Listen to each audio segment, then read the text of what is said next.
استاد په سکول کې یو ماشوم را پاسو ویلې بچی پلار دې څه کار کوي. ماشوم څه ډېر په غریو نیولي انداز خپلو ملګرو ته چاپېر وکتل، سترګې یې ټیټې کړې او روښانې وې. استاد یې په دماکه کې مړ دی. یو څو رڼې اوښکې په مخ تېرې شوې دي، تګې ځمکې داسې جذب کړې چې لکه چیندخه چې میږی راکاږي. بیا یې قیصه ورته څه داسې وکړه، استاد زه چې کله کور ته لاړ شم د دې بستې نه کتابونه لر کم، په دې بسته کې د پالشو ډبې، زړه کپړه او یو زوړ برش کېدم. مور ته مې وایم بیبې ښار ته لاړم، مور مې څه ډېر په غریو نیولي انداز وایي بچیه زه الله دې مل شه.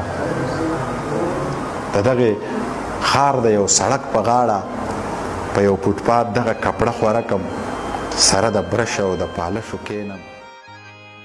بیا د دې ښار دغې ړندو خلکو لا د پیزارونو صفایي کومه چې چانه لس غواړم پنځه راکوي او که پنځه وغواړم بیا نه راکوي. بیا د دې ښار دغې ړندو خلکو لا د پیزارونو صفایي کومه چې چانه لس غواړم پنځه راکوي که پنځه وغواړم بیا نه راکوي. استاد ړانده مې ورته زه کوي، ما نه تر اوسه چا تپوس ونه کړو چې دې بسته کې کتابونه خوند کوي، په دې چاچو کې قلمونه خوند کوي، په دې بکسه کې خو رنګونه خوند کوي. خو زه ګیله د چا نه ځکه نه کوم چې په دې ښار کې انسان بلکل نشته.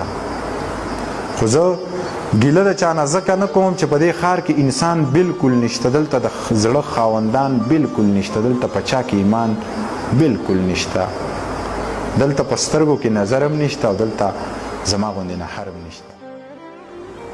دلته په سترګو کې نظر هم نشته، دلته زما غوندې نهر هم نشته.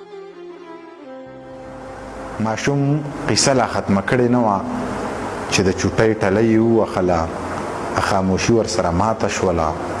ماشوم په مخ دواړه لاسونه راښکله، خپلې اوښکې یې پرې وچې کړلې.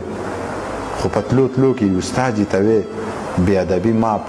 خو منیر وایي چې د لوږې مرمه نه نو سوال د چا نه سله وکم، د لوږې مرمه نه نو سوال د چا نه سله وکم، رزق هغه راکړي نشه ورپسې خپله وکړم.